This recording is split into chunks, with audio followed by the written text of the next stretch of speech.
Hello everyone, welcome back to our channel. Take it simple. On today's video, I'm going to show you how to log into Frollo app. It's very quick and easy, so let's get started.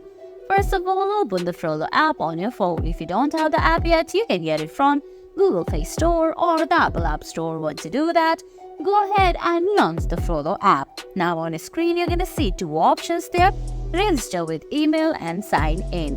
Tap on sign in, type in your email and your password.